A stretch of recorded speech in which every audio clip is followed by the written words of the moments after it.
I would like to begin by recognizing the members of the 540's board.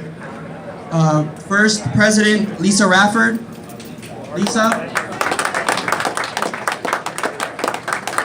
Vice President is Casey Corby.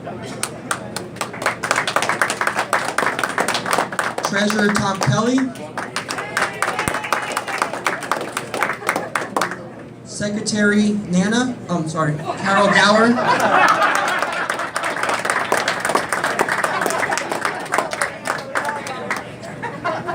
And the members of the board. House Chairman Larry Thomas. Board members Maddie Barron. Jim Sikora. And Danny Stofko. I would like to say that it has been an honor of mine to have had the opportunity to put together this event for the last 5 or 6 years now. It has been an honor, and I'm proud to say that tonight we have over 20 candidates here. It's the largest turnout we've had of candidates for this event, and it's a great turnout, and I thank all the candidates for being here.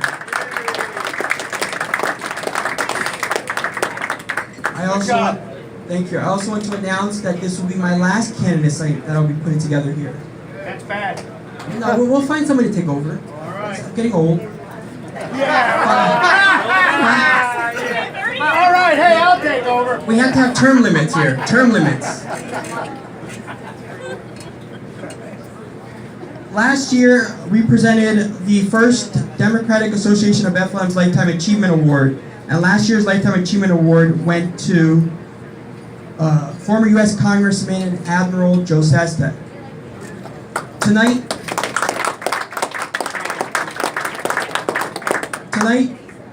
on behalf of the 540 Democratic Club, I would like to present the 2017 Lifetime Achievement Award to Adrian Schenker.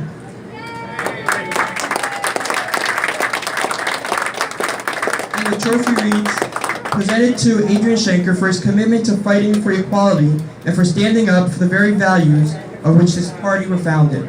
Congratulations, Adrian. Thank you for all you've done.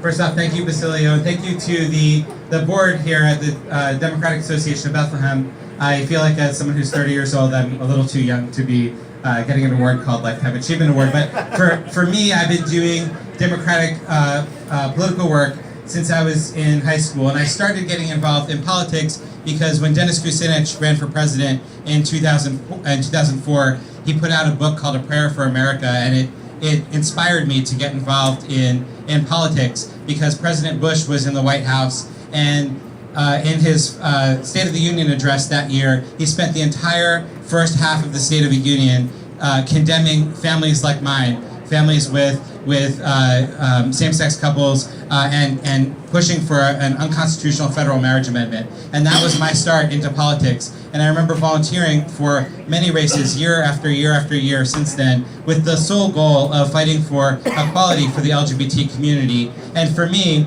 electoral politics were an avenue to achieve that, because when we have fair-minded people in office, whether they're on school boards or city councils, or whether they're in state judiciary seats, we have people that understand the needs of vulnerable populations that are often left behind. So for me, that's what's always motivated me to do this work.